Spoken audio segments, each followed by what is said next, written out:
Hi, good afternoon, everybody. This is Frank McNally from Public Spend Forum. We're going to get started with this webinar here in just a few minutes, but I wanted to go ahead and open up the presentation room for all of you who might be joining us a few moments early. So sit tight, and we'll be with you in a second. Thank you.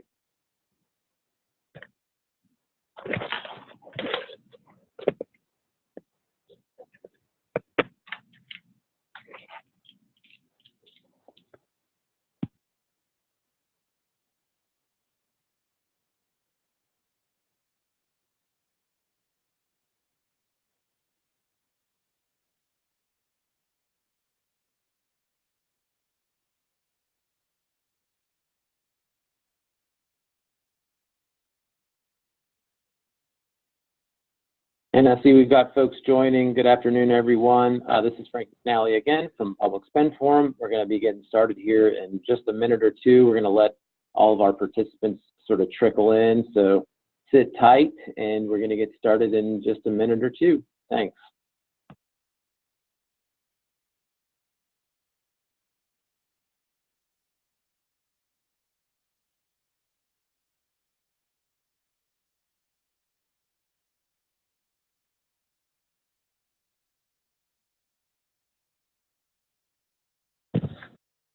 Some of you may see we've got a sort of a webinar chat for this webinar, and that's going to be moderated by Eunice Perez de Leon, our colleague here at Public Spend Forum. So she'll be moderating the chat. If you have questions, you can put them in the chat or you can put them in the QA. I'm going to go over this a little bit more as we get started because we are still just a moment or two away from the top of the hour, 2 p.m. Eastern, when we're going to get started.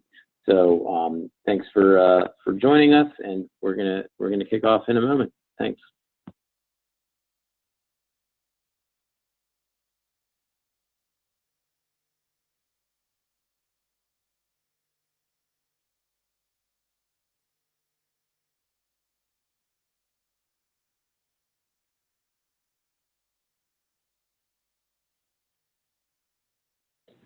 All right, I'm seeing some chats.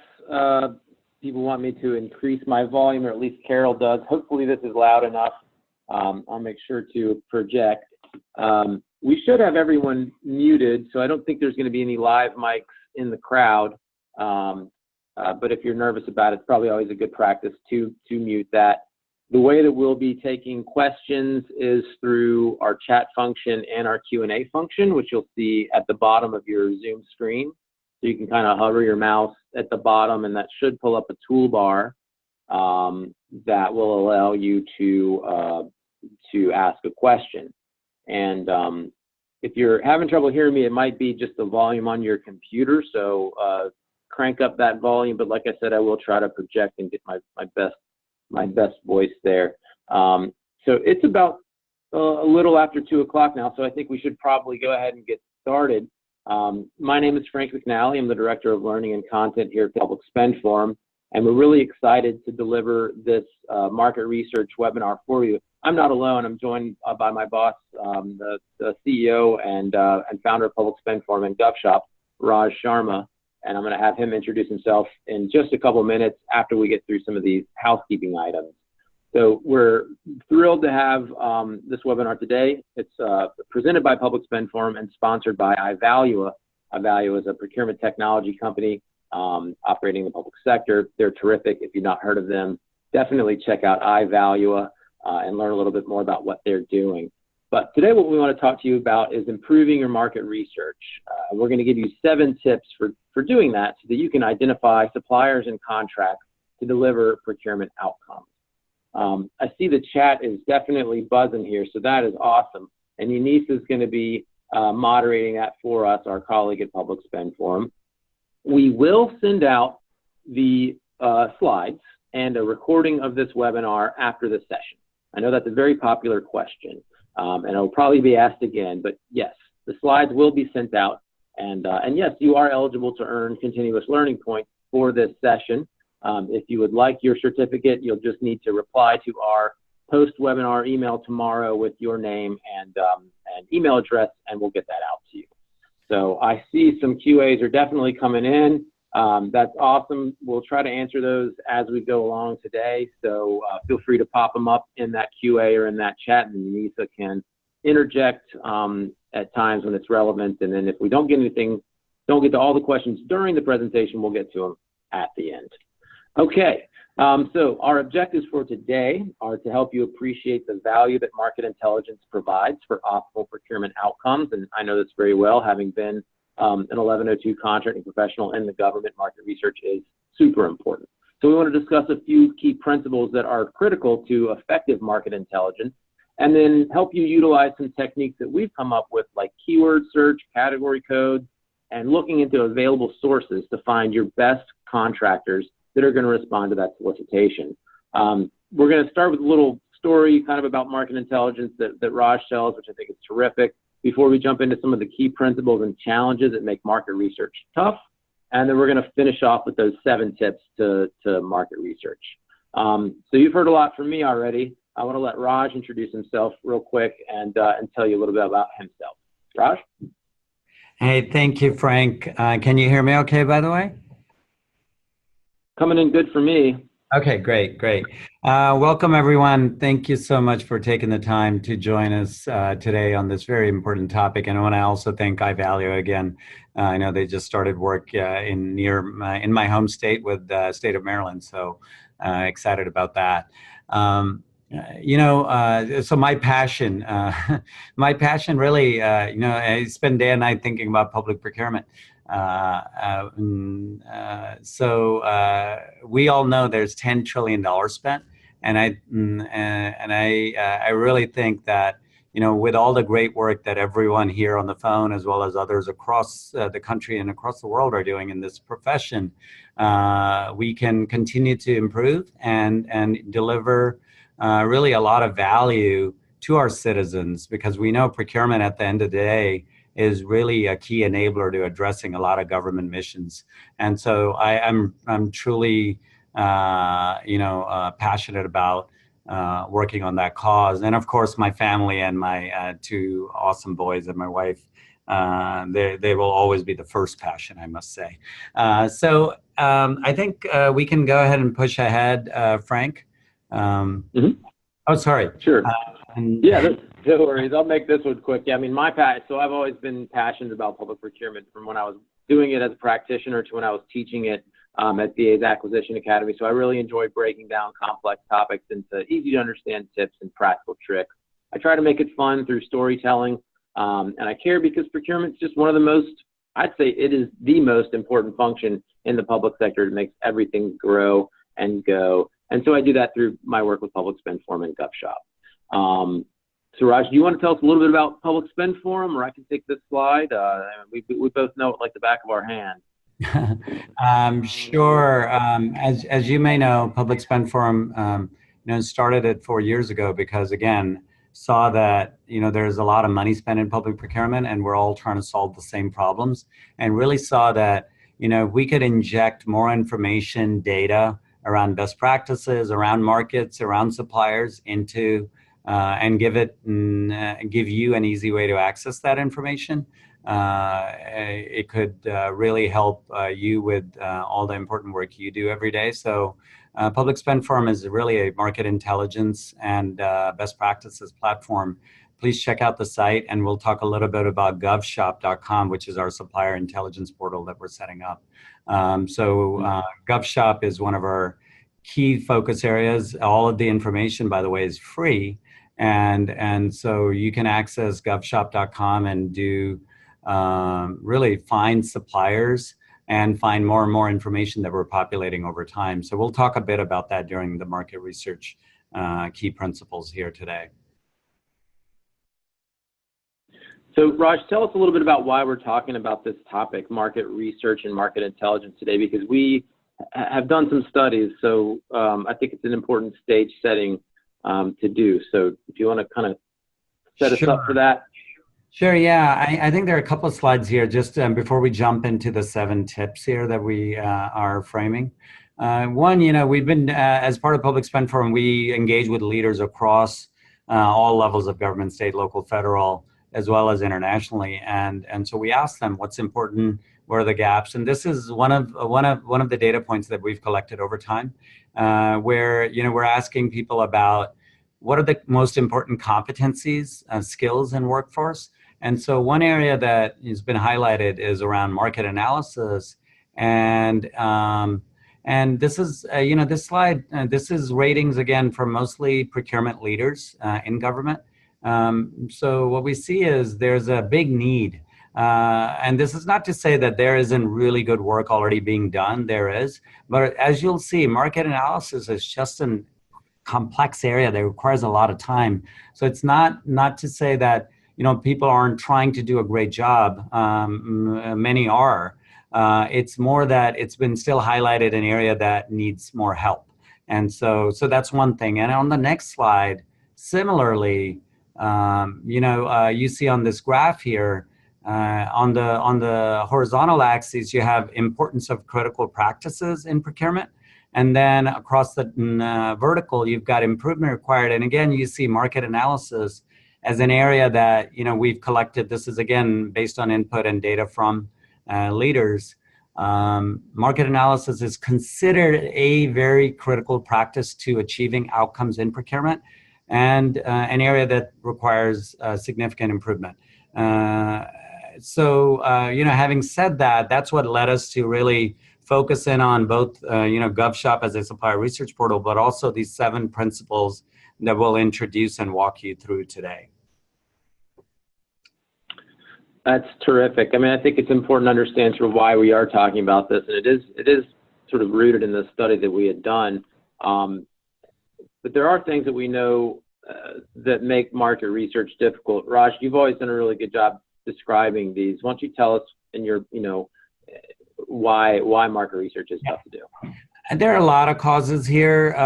Again, I want to make sure we kind of acknowledge the hard work that everybody does in this area, but it's just a complex task, right? One, we've tried to boil it down to a few things that we've heard and discerned from all our work. One is just data's all over the place. I'm sure you can all relate to this. Right? There's some maybe consolidated sources, but still they have very incomplete information. So you have to dig around to websites, and a lot of times the information honestly resides with people, and that's why we do things like RFIs and other things, right? Because it's not available anywhere. Markets are changing very fast, right? So it's really humanly impossible for anyone, even if you were working full time on something, to really keep up with, say, the cyber market. You can do a good job, but no one person can really kind of keep up with all the change that's happening. And then lack of time, right? We all know you've got so much other stuff to do, nobody has enough time to do market research. And then Frank, on the next slide, there's also some of the other issues that we've seen over time. It's important to know that when you're gathering information, there is always some bias in from a market research standpoint. So you have to really understand what sources you're collecting information from, and it's just natural. It's not to say that people are trying to intentionally bias everything, but there's always an inherent bias in everything you look at. Also, what we've heard and seen is market research often lacks critical insight. So you might collect some data and see something's happening in this technology space or in this software space, but so what? What does that mean from a procurement standpoint? So that's one other thing that's lacking. And then finally, one important point we'll talk about a bit today is, the importance of engaging with industry, engaging with suppliers in this whole process. So that's also a critical area that we've seen that can really change the way we do market research and the effectiveness of it. So Frank, just go ahead and maybe that's like, I think at this point then we'll go ahead and introduce what the 7 principles are. And then Frank and I are both going to walk through each of them one by one. So 7 tips. I just want to set some context here. This has come about based on 20 years of work. One, we've worked with organizations in previous careers and with experts across federal, state, local, but also private sector, across all types of markets, all types of commodities, and address market research across really most contexts that you can think of. And then, we've seen every type of practice that people are undertaking. So it's always difficult to boil everything down to a few key points, but that's what we've tried to do. So I'll just acknowledge this doesn't necessarily capture everything you can imagine, but we have tried to boil it down to some key things. And as we've been presenting this, we've gotten some great feedback as well. So definitely share your feedback. I'm not, I don't want to repeat everything that's on these slides, but all I'll say is the first three are really about setting the stage for market research, making sure you know what you're buying and knowing what kinds of questions you want to ask before you start jumping into some searches, and also knowing where to go. And then the next four are really about doing some of that work then. So maybe strategic and tactical isn't the best way to frame it, but that's what we came up with right now. But if you could think about these 7 things, we'll just walk through each of them. And we will be sharing these slides, by the way, so no need to try to kind of copy every slide. We'll get it out to you as well. Frank, I'm not sure if you have anything to add to that tips, or should I just jump into the first tip here? No, I do think that's a good way to describe it. I mean, you do have to honestly prepare yourself for market research before you actually start to do the activity. And if you do that, you're going to save yourself a lot of time and also, just have more productive search results. So, yeah, let's just go ahead and jump in and go through each 7. So I know you're going to start us off. Yeah, now let's jump in. So we have about, by the way, 250 people from all across the country, state, local, and federal government. So I just want to let everybody know that, Public Spend Forum has a lot of diversity in terms of we've tried to address federal, state, local. And so as we go through these slides here, we will try to come up with examples that resonate with all of you in some way. So let me just jump in. Step 1 or tip 1, let's say, it's understand why and what you're buying.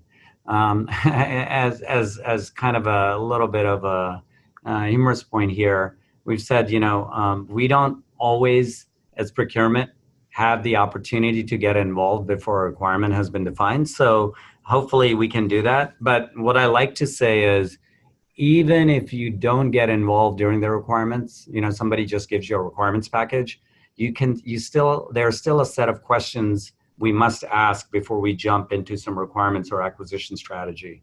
So the first one is start with an understanding of need and what success looks like. And that's really important because a lot of times, what we see is, and I'm sure many of you can relate to this, somebody puts a requirement down and says, I need this. But they haven't really done the critical thinking about why. Like, what problem or what pain point is it going to solve, right? Why are you buying something? And that's really important to ask. So even if you just get a requirements package, what we would suggest is still ask these questions. Okay, why? What specific need are you trying to fill, right? So before you, so when you start looking at providers out there, you understand that's the need you're trying to fill. Of course, understanding the scope. And then what's most critical to achieving success? That question is really, really important, I would stress. So what's most critical to achieving success? Meaning, so if this is the need we're trying to fill, what's our understanding, at least right now, right? We may not know everything at this stage, but what do you think is most critical? Is it, if we're talking about, let's say certain types of professional resources, certain types of deep expertise in some area, right? It's really critical. We just don't want bodies. We need some very critical expertise that's really going to be important. So whatever those set of things are, that's really important to ask those things. And then the second thing on here is develop a problem statement to issue to suppliers. And what we're referring to there is that, if you can do this, again, we understand that sometimes procurement especially is engaged too late in the process. But if you're able to do this before you write a requirement statement, could you actually just issue a problem statement instead? And what that means is take the first set of questions we have here. What's the problem? What pain points do you have? What are you trying to solve for? And then let others help you in this process. Describe what the pain is, right? Describe what you're trying to achieve at the end of the day, what success looks like, and engage the supply base right away, engage experts out there. So that's one of the key things that we like to recommend is it's important to get the engagement started as early as possible, as you'll hear on tip 7, by the way. I would add too, like, even if you can't issue that problem statement to suppliers because maybe you're not working at a high enough level or somebody's not comfortable with that, it'll still help you understand what you're trying to solve, because I think we can all agree that not every procurement request that we receive is going to have the level of detail that we ultimately need to get to write a strong requirement and to solicit vendors that can conform to those requirements. So these are things that are going to help you develop the level of curiosity needed to do market research, to come up with the best requirement and best solicitation package for your customer. We're going to talk a little bit more about that later, but I just wanted to pop in. Yeah. And by the way, somebody I just happened to notice on chat, I'm sure Unisa was going to ask this later. Somebody asked if market analysis is the same as market intelligence. And what I would suggest is, I think they're somewhat interchangeable. There is more tactical market research versus market intelligence, which is, going quickly and identifying some suppliers, say you already know the requirement, identifying the potential supply base and issuing your requirement to them. More tactical, identifying some potential contracts, etc. But market intelligence, how I would differentiate it is the way we're describing it here. It's making sure that we understand what the need is, and then as you'll see through this process as we walk through it, it's really about making sure we understand strategically how to solve this problem. Right, asking some critical questions and getting critical insights. I would say that's the part about the intelligence. You want market intelligence as in get critical insights. Why are suppliers different, right? How does it match up with our needs? Those types of things are what market intelligence is about, versus market research is saying, hey, I need a few suppliers, let me identify them, a few things they do, let me get this out there. I'm obviously simplifying that. But that's how I would differentiate it. Great. Should we proceed to our second tip? I think in the interest of time, let's go to number 2. Okay, so now that you have an understanding of the needs, right? So you've taken a little bit of time to ask some questions about what the need is and what you're trying to achieve. Now we would suggest that take a little bit of time to think about the questions before you just jump into a Google research or start talking to people. So it's always good, it might take an hour, it might take, half a day to talk to some people, but frame out the questions, because that's what's really important. Then you'll know, what are you trying to answer, right, at the end of the day, and then you can think about how do you answer those questions in terms of what the sources are, et cetera. So ask the right questions. We've divided it into 4 areas. Now, it's going to really depend on your requirement and what you need to achieve. So we've given you some ideas here, but, market segments and size, you may not always need to answer these set of questions, but if you are trying to go into a big market and you don't know what the makeup of all the suppliers are, or what the different types of suppliers are, right, you might want to see, okay, what are the different market segments? Are there a lot of just manufacturers, or are there retailers? Are there value-added resellers, et cetera? What's happening in terms of key trends? Is the pricing going down in this market? Is it declining overall? Is there a lot of competition? And those are kind of the strategic set of questions. They help you understand, what's going on in the market. And then, in terms of the supplier base specifically, some people might use the term contractor base, provider base, whatever you call it. It's the vendors, right? Who are the suppliers then? What are the different types of suppliers in this market, right? Small versus large. Are there mostly, people that have already been working with government or your agency, let's say? Are there new emerging suppliers that may be bringing new things to the table, right? Again, it goes back to your need and what it's going to take to fill that need, right? And so you might need new, fresh thinking, because it's a critical problem that's, nobody's been able to solve. How many minority suppliers are there? Are they, ones already working across governments? So understanding the supply base in terms of, what are the different types of suppliers? What capabilities do they bring? And that's the third point I want to kind of get to, is the capabilities of suppliers. I want to stress one point here, a really important one, which is highlighted in red, which is what are the key capabilities of suppliers? And related to that, if you want to write anything down, I would ask you to write this down. It's, how do suppliers differentiate themselves? Okay, that's really, really, really important to understand.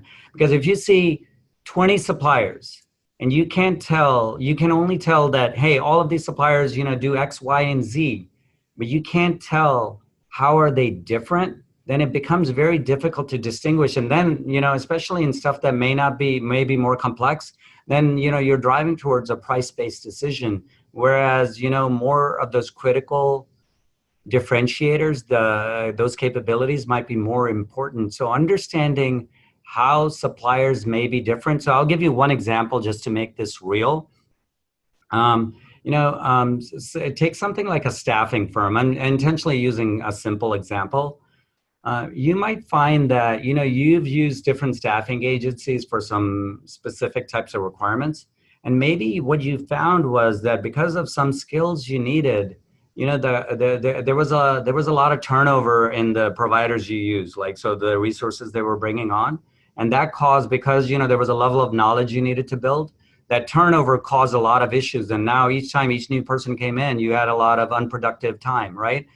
And also some more knowledge was lost. Now, so you might decide that one of the key capabilities is, I need more continuity. When people bring, staff on, even if it's temp staff, et cetera, right? I need more continuity. And so you might decide that if there's a supplier in that market that says, they really focus on, recruiting the right people, but also retention. And they have done X, Y, and Z things to make sure that they have super high retention, and they help, and maybe it's their culture they're building or some other things. Now, that might match up with one of the pain points you've seen before, that you always have all this turnover in all the people that they're bringing to you. And now you want somebody who actually has a strategy that, allows them to retain, and they have a proven track record of that. So I'm using a simple example. We could go through many other examples like this, but the key point here is understand why suppliers are different, and how do those differences match up with your specific needs and most critical factors that you identified, right? And that's really the important thing. And then you can also take that into account in your evaluation criteria later on, right? And you can say, you know what, this criteria is going to be really important. So I'm not just going to consider all the things that everybody has in common anyways, because that doesn't make sense, because everybody's going to rate the same. So I intentionally spent some more time on this point because I think it's a really important one. Yeah, it really is. I mean, and you can start to put, suppliers into various classes. I mean, we all know if you're buying automobiles, there's luxury cars, there's economy cars, and there's everything in between. As you're discussing with your customer, as you're learning about what they need, as you're learning about what the market can do, you can start to understand the features or capabilities that would put a supplier in a top tier or in an economy tier. And that kind of is going to lead into the next set of questions, Raj, which is the economics of cost and pricing. Yeah, and that's the last part, and we can move to the next point here then. And the economics, of course, you want to understand how do suppliers do their pricing? Are there different pricing models, right? And also you want to understand beyond just the pricing, what is their cost structure? How do they make money, right? And so understanding that will help you really, one, think about the right model of pricing, but also it might help you think about negotiation levers, et cetera. But also, if you know that, suppliers have some extra costs in certain areas, maybe you can work with them to lower that cost. And that way suppliers win and you win. Again, we can get into some specific examples, but, we've seen things like, security process security, getting your security approvals, right? I'm not using the right term, sorry. But if you already have some mechanisms to help the contractor, for instance, get those, maybe it'll be at a lower cost than they have mechanisms for, as one example. But understanding really the economics and of cost and pricing is really important, because that's also, by the way, one of the things we hear from companies, right? They're really frustrated when, government or somebody, it could be a private sector client, comes to them with a pricing approach that doesn't jive with the way they typically price. And then it creates problems, right? And they're not able to respond. So you have to make sure you understand their business model and what are the prevalent business models and how should you go to market. Excellent. So we do have a rhetorical question there about other questions that you might ask. So if anybody has thoughts on that, feel free to pop them into our chat, and we can kind of summarize those at the end. You want to go into tip 3, Raj, or is there anything else to say on? I think Yanisa is saying that there might be some questions. Yanisa, are there any other questions? Okay. Yep. So I have one question from Lori saying, as far as seeing what vendor can offer something different like no other vendor, aren't you narrowing the field where only one vendor can then be awarded? Good and a great point. Not exactly. I don't think that's what we're saying. We're saying that you want to understand what are the key differences between suppliers, right? So if you know that 80% of the things are all the same, everybody does recruiting the same way in the example I was using, everybody does, a retention the same way, then there's no differentiation. But if you know what the differences are, what's important is you're not trying to limit the field, but you are trying to understand, what is most important in terms of the differences. Some of the key differentiators may not matter to you, by the way, right? And so you don't care about those. But you do want to think about what's most important to you meeting your need. And then we're not saying limit your requirement, but it goes back to your problem statement up front and your requirement that you want to make sure that you specify what are the most critical things for you in your requirement, and then understand how the suppliers will help you meet that. So we definitely wouldn't suggest that you want to limit your suppliers, but at the same time, you do want to understand what's different about suppliers and why would you pick one versus another. Your source selection is going to be, informed by your market research. You don't want to go out with a source selection plan. Let's say you're buying laptops and every laptop must have a keyboard and a screen. I mean, that's a really basic example, but you understand what I'm saying. It's like those are things that every laptop's going to have. So what Raj is saying is, are there certain special characteristics that your customer needs that you can then use to discern which suppliers and contractors are compliant or can address your needs versus those that can't? Great. Yanisa, maybe we can take one more question before we go to tip 3. Yeah, sure. Actually, this question was really more related to the first point, but I want to go ahead and do it before we move forward, from Marjorie. And so from the first tip, she was just asking, so you actually describe the problem to potential suppliers as a question. Do you also describe how they will help solve the problem without being specific about the solution? We would say, so if I understood that correctly, I think you want to avoid giving prescriptions to suppliers. That's one of the issues, by the way. One of the biggest issues in government procurement is a lot of requirements and statements of work are overly prescriptive. And we're basically, if it's like a widget that you've always bought before, that's one thing, right? You can be specific. But especially if you're buying services or even technology, right? I think partly why you're going to suppliers is hopefully because you want their expertise, right? And so we would suggest, especially early in the stage, right? And when you're issuing this, you don't want to propose a solution. Maybe you want to give some ideas, but it's really a chance to engage the supply base and try to understand what are different ways of solving the problem, right? And I think that's what you're trying to discover. There's no one, oftentimes there's more than one ways of solving something, and that's what you're trying to get to. I have an example that's coming to mind, but it may seem overly political, so I'm gonna not talk about it right now. But the point here is definitely, you could give some ideas, but we would say, ask more for their ideas. Definitely. All right, let's go into this slide real quick, Raj, because I know it's important to talk a little bit about cost elements and drivers, and maybe you can spend a minute on this before we go to our third tip. Yes, really quick here then. So as part of economics, the key thing I want to just stress here is, as you're looking at this, if you understand the cost structure of your supplier, it's important to understand you might see cost elements. Cost elements might be transportation costs, for instance, staffing costs,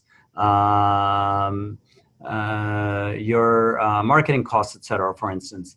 But cost drivers are actually the things that drive that cost, right? And so only thing you can and that's why it's really important to distinguish between cost elements and cost drivers. If you can understand not just what the cost buckets are, right? But what drives those costs? So if you were trying to lower your transportation costs, for instance, right, in this example, the ways to do that might be, the kind of vehicle you're using, right? Mode of transportation. Obviously, the distance you ship, right? And maybe you're shipping from one distance to another. So you want to understand what drives the cost, and that might help you change your cost and requirement a little bit to lower your cost. So that's why we stress this point. I've done exercises with people in workshops where you can actually come up with, even without knowing something about, you can come up with some basic ideas on cost structure and cost drivers in a 2-hour exercise. So Frank, let's just move to the next, so we can kind of keep moving here. So mix of research resources. Now you have the set of questions you want to answer, or right? So what are types of resources? This is just a short list. One, we stress the importance, secondary research, which is what a lot of people do, right? You do your Google research. You might find, your research providers, depending on what you're looking for, like industry reports. You all are probably familiar with Gartner technology reports, et cetera. Every industry has publications or journals and has associations. So one thing I just point out there is, associations have a wealth of knowledge because that's their job, right? That's what they're trying to do, is really cover that industry, speak for those set of suppliers. And so they usually have a wealth of information. And then things like Wall Street analyst reports, if you go look at company filings, et cetera, you can find, if you've narrowed it down to, or you found some analyst report on an industry, or you find some report on a company, you can definitely glean some information from there. And we've used it, to uncover some things that have even helped in negotiation. For instance, just as one quick example of that, one time I worked on, this was 12 years ago maybe, worked on a project for hard disk drives for computers. And we found out that this company was really trying to grow their mobile disk drive business. And it was in their 10K filing with the Securities and Exchange Commission. Well, that gave us a clue that they're really aggressively trying to grow that, and that's what they promised to their investors. So we use that information as part of negotiation and really help them kind of achieve their goals. And so, but there's a little bit more to that story.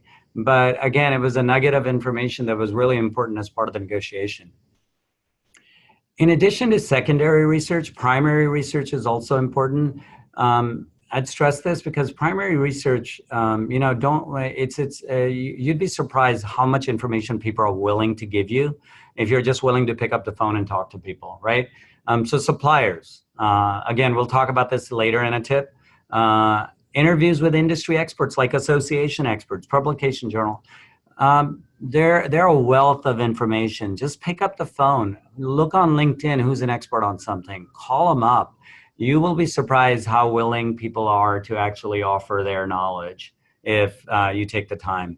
Surveys are obviously a little bit more time consuming if you need to do one, and things like RFIs, which you already do. And we have a separate, set of advice on how to do RFIs. The last point in the red there is, use multiple sources. Like I said, there's information bias. So you want to not just rely on one source. You want to triangulate that information. Triangulate just means, you use multiple sources and say, okay, if this is saying these are the set of suppliers and this is saying these are the set of suppliers, okay, that seems about right. And be objective, right? At the end of the day, I think somebody asked, you want to go into this process being objective and not having picked already somebody. So you want to let the process do that for you. Excellent. Raj, you can use GovShop and Public Spend Forum to do a lot. Those are obviously secondary resources, but maybe you could even argue that GovShop might be a primary resource. Yeah, and we'll talk a little bit about GovShop in a second, but for supplier research, and definitely we're building our market intelligence library on Public Spend Forum. So definitely check those out as well.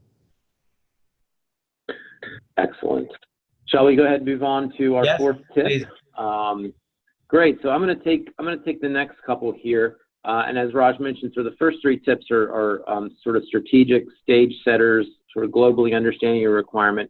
I'm going to give you a couple more tactical tips to help your market research process. And the first one is finding the right keywords and codes to help you guide your research. So, everybody knows that Google exists, but there's some tips that you can use to make your Google searches a little bit more fruitful. I always like to try to go from the general to the specific, right? So if I'm buying something for a customer and I generally know what they're looking for, it's okay to start at that general level, but you can drill down and get a little bit more specific using Google. So on the right here, you can see a sample Google search for surveillance cameras government. Let's just pretend that one of my customers was in facilities management and we wanted to re-outfit our building with better security or surveillance systems. So I can just pick surveillance cameras government and do a Google search there and sort of start to see what comes up. And as I'm reading, maybe I'm reading some of these articles, maybe I'm just scanning the headline, I can kind of see, what other keywords are used to describe my search query. And that's really helpful because this company here, securitycamerawarehouse.com, has basically a URL for government CCTV systems. They want to be found. They have created their website in a way that people that are looking for surveillance cameras in the government space will find them. So I would like to mine their website and their keywords to help mine. I mentioned earlier there's a GovShop search assistance template. I want to show you what that is because that's really useful to doing this type of keyword research. So you can download this right on govshop.com. We've also got a link in it in the slide deck when we send this out. So we wanted to put this together just to help you come up with the keywords that are going to help your market research. So I might be in this section of the template writing down those words I'm seeing: CCTV systems, security cameras, video surveillance. Those are more specific terms that describe government security cameras. Okay. So as I do that, I'm going to get more tactical. And then finally, it's always a best practice to look at what else Google recommends. So at the bottom of every Google search, you're going to see this box called searches related to. And that's really what, that's basically crowdsourced research terms because Google knows what people are looking for. Google is in the business of helping you find things online. So it'll tell you what other searches are related to CCTV systems for the government, and we can get other search queries to use: surveillance cameras, government video surveillance, CCTV systems, that kind of thing. That's super helpful to have. And then as we're collecting those terms, we're putting those into our search assistance template so that we can go look for suppliers that match those targets. Here's an example of what a GovShop search might look like if we were to use CCTV systems, which we've already determined was a more specific search term than what I had initially had. So if we search for CCTV systems and we put close quotes around that because we want to search for the entire phrase, we're going to get 39 suppliers that have CCTV system capabilities or features in their profile. I'll show you kind of what that looks like inside GovShop real quick because it's pretty neat. So let's do again the CCTV systems search and see where that takes us.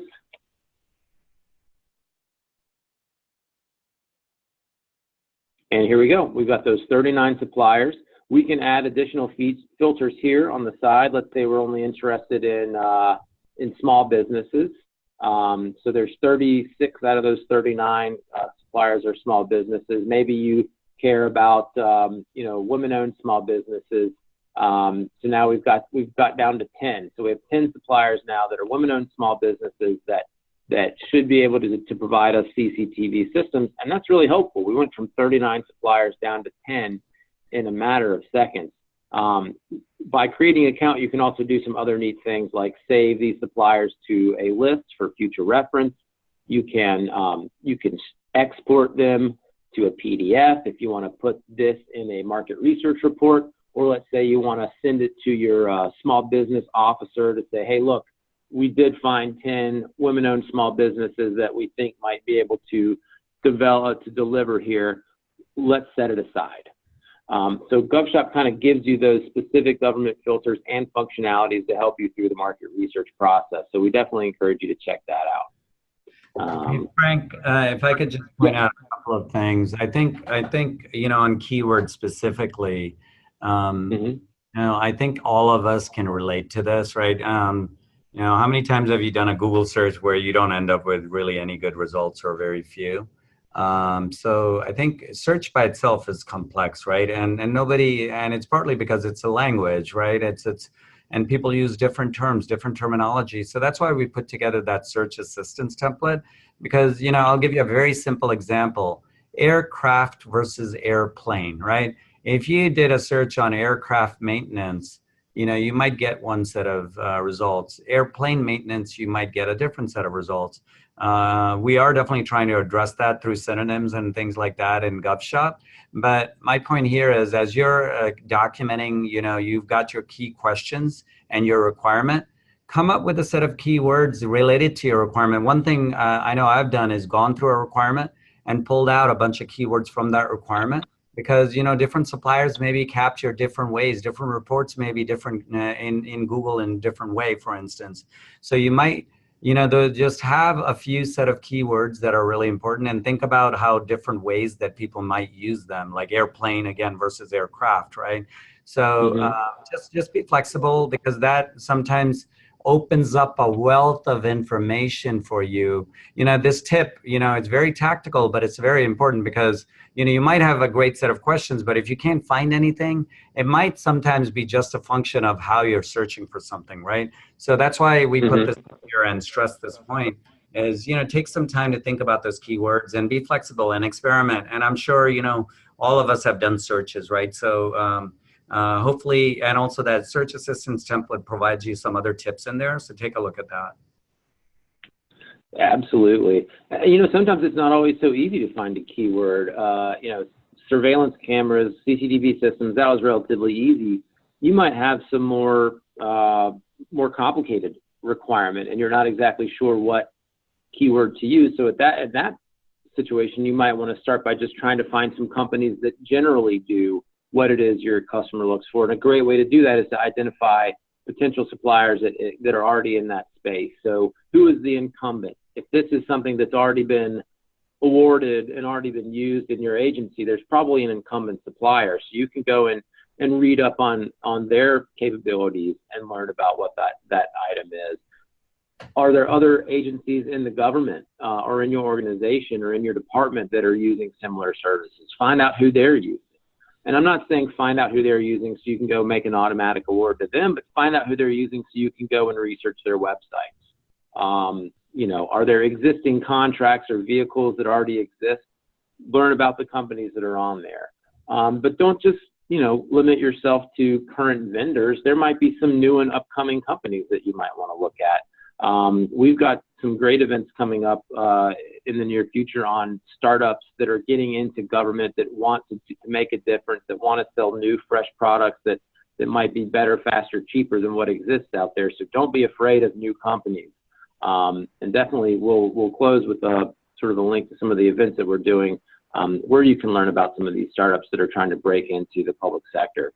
And then finally, industry lists. I mean, they're like the Forresters and the Gartners of the world, those magic quadrants. Those will identify, what suppliers are in the mix. And a lot of times, you could find other industry lists out there with, you know, the top government contractors in a certain category. And Frank, so, you know, again, yes. sorry to interrupt. I was just going to say, I think one of the things we've heard as we've talked to a lot of people across government about, you know, what kind of suppliers, where do they struggle, where could they use help, right? One thing we've, you know, heard from people is, you know, all those different sources that, or types of suppliers that Frank just went through, you know, especially finding new suppliers that you're not working with, right? And finding out who other peer agencies. So that's one of the things we're trying to do in GovShop is, you know, a lot of emerging companies, for instance, in things like augmented reality and in things like electromagnetic pulse. You know, we're covering everything, but I think it's an important thing. Like, where do you find all these new companies or companies that your peer organizations might be using? So that's part of the challenge that we're trying to address here. Absolutely. And right, and keep relying on GovShop, which is a free and easy tool to use to filter down those large supplier sets into more manageable lists. I want to jump ahead to our 6 tips, and we only have about 11 minutes left, and I think this is a really valuable one.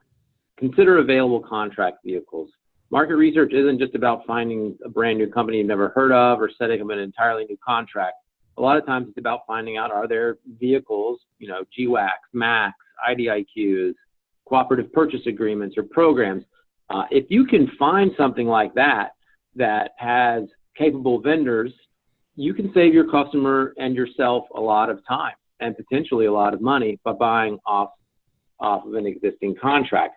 I want to show you how GovShop makes that easy as well. So first of all, I got to reset my filters, hop back over to the home page and show you I can jump right into browse by contract vehicle.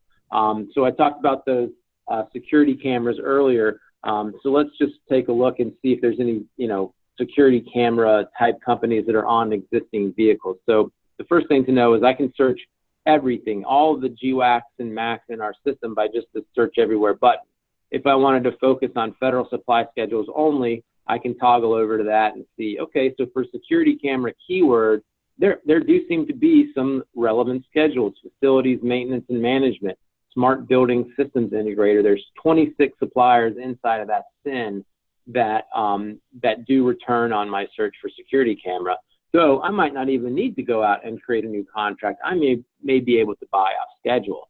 Now, for some of our state and local folks out there, you know, national cooperative purchasing programs are an equivalent to federal supply schedules. They're set up and for other states and buyers to use. So I can do a search for national cooperatives, but unfortunately, security camera doesn't bring up any results for me. I remember one of the other keywords that I had identified when I was doing that Google research was security system services.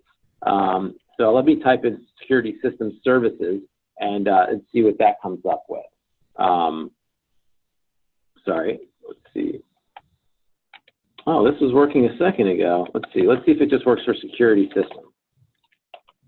Yes, that's it. So security systems, so there's a national cooperative contract out there, buy board, where I can get security systems and monitoring. And that sounds like, you know, pretty similar to what I need for the surveillance systems. And I can see what, you know, 16 suppliers are currently on that buy board schedule. And I can start filtering down, you know, using those filters that we talked about earlier. So that's a really great tip for doing market research, is to source those available vehicles, not just for suppliers, but for keywords and for additional intelligence about what it is you're buying. All right, for our 7th tip, I'm going to kick it back over to Raj, because this is a topic I know is very near and dear to his heart. So Raj, why don't you bring us home? Yeah, just one last point on the contracts is, even if you decide not to use an existing contract, I think it's still useful to see, right, which suppliers are on those contracts, because there must be a reason those companies are on there. So not to say that you should limit your competition if you're doing one, right, just to those companies, but it helps you identify more suppliers, right, that have already gone through some vetting process. But then, you know, you might create your own competition and invite other ones. So, yeah, I did think that's an important point. And the last one here, I think we see a lot of changes happening in government across the board in terms of engaging suppliers earlier and in a more meaningful way. So that's great to see. So engaging suppliers throughout the process is really important. And I'll just focus in the interest of time, on the right side of this. We kind of stress smart, early, and collaborative. And smart being, again, you just engaging with suppliers and and getting answers from them is obviously just part of the answer. Having done some of your homework ahead of time, some research, and then engaging suppliers, it's usually better. So be smart in that, do your own homework and engage suppliers. Early, meaning start as early as possible, as we suggested earlier, because you might end up shaping your requirement a little bit differently because, again, they might have certain expertise and ideas that they bring to the table. So early is really important. Early and often is like what we like to say. And then collaborative. This is not about one-way dialogue. If it's a one-way dialogue, honestly, it's a waste of time. Don't even waste your time. That's what we would say. It's more important to be collaborative. There's a whole concept you might have heard of that's being used called reverse industry days. And there's some information on on Public Spend Forum site for that. But reverse industry days are really the opposite of, government briefing companies on what they're doing. It's really hearing from industry, hearing from suppliers. What are they saying? What's happening in their industry? What changes are happening? Also, what are the pain points in terms of how you might do procurement, right? So it's really more listening, that reverse industry, than actually providing information. So we would, again, really stress this. There's nothing that we've seen in any procurement regulations that prevents you, from engaging suppliers, as long as it's obviously an open, transparent process, right? And that allows people other suppliers at all levels to engage with you. There's nothing that prevents you from doing this. Nothing that we've seen. So that's really tip 7, and that makes up really all our tips. And again, this is not everything. What we do have coming up, we'll have a whole market research section and free resources, including videos that are going to dig deeper with examples into. You can find some of them on GovShop already, but we're building out on each one of these tips more and more content that's going to be available to you. So definitely check that out. And because we really believe that market research, just like leaders have said, is one of the key ways to unlock procurement value and procurement outcomes. Frank? Yeah, and then we do have, like Raj mentioned, some other great events and webinars that are coming down. So you can see that on GovShop and in our events page. So definitely stay tuned. We've got some specific, how to find webinars that we're going to be delivered, how to find cybersecurity vendors, how to find professional services. These types of tutorial style webinars where we're really going to walk through the steps of, how to do that market research at a very tactical level. So this is a good predicate to those types of webinars. And if any of those topics interest you, they are free to attend. So we would encourage you to check that out. We're going to let you go out and go GovShop it now, but I know we probably have some questions as we're wrapping up. We got about 5 minutes. So Yanisa, were there any ones that we should take right away? I think when somebody just asked about receiving credit, I think we send out information on how to get credit and continuous learning points for this. And we do have one question from Dana, just being a little concerned about ethics and legality of engaging suppliers early. So isn't that one-sided approach the best way to avoid those issues? Yeah, sorry, go ahead, Frank. Go ahead.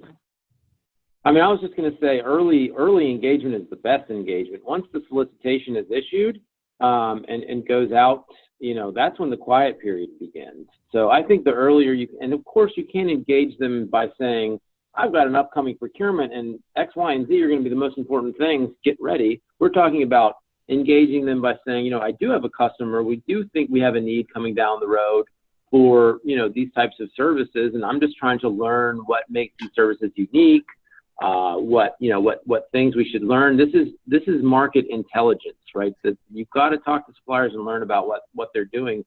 You don't have to provide business sensitive information or any information that would tip the scales in their favor. And if you ever do feel like you've done that, if you feel like you've divulged some information that might create a unbalanced competition, put that in your solicitation. Just make a note of it and say, you know what, I told this vendor something that might help them. I'm going to have to include that in the solicitation. So that would be kind of my recommendation on how to navigate that. But Raj, I don't know if you have a comment on that as well. No, I think that was great. And again, I think it's, as long as it's an open, transparent process, we haven't seen, I think especially before you put out a solicitation, obviously there are more limitations once you put out a solicitation. But before you do, that's, again, engage in an open process, right? Then everybody knows they're being treated equally. There are a couple other questions. Miriam Singer, hi Miriam, is asking if we can provide some sample market research summaries with concepts that we just discussed. Absolutely. We actually are putting a couple of sample reports that are sample reports as in real reports that we've done, but we can provide those with examples and share those. So we will do that. I think Maria Galloway from SBA had a comment about, she said, I'm with the SBA. I wish all my agencies would participate in this. Well, thank you. And definitely, whether it's this webinar or this or other market research training, definitely. By the way, one thing I do want to mention, we're actually working to create a whole curriculum with the associations around market research. They've asked us to work with them. So so we're working on that right now. A couple of other questions. Let's see. There's some questions about pricing. How can you get pricing during market research, Raj? I mean, I know what I would do when I was in procurement was I would look at old contracts and I would try to see price lists there. You can also look at GSA schedules to see what quoted price lists are on the vendor's schedule. And you can also use the contract awarded labor category tool, calc.gov. That's something that GSA built, where you can actually see mean, median, and mode labor rates for, it's for services, of course, not products. But yeah, you got to get a little creative with getting pricing. Vendors don't naturally like to share their pricing because, it's typically tough to sort of have a price that's just going to be available and the same for every type of requirement. Pricing is very sensitive and depends on the requirement, but you can get sort of ballpark estimates by looking at the tools that I just sort of described. Great, and we'll get certificates out as somebody else is asking about that. I know we're out of time here, so maybe we'll just look at a couple of other questions, and we know people might have to roll off. We can also put out a question about problem statement. We can put out a couple of examples of problem statements that you can take a look at. So you can use those as examples. By the way, those are the types of tools we're putting up on Public Spend Forum and GovShop. So you can have easy access. They're free as part of our public service here to get those to you. So you'll be able to access more of those things quite soon. So I think pricing was calc.gsa.gov. Sorry, there was somebody that asked. Calc.gsa.gov was that website.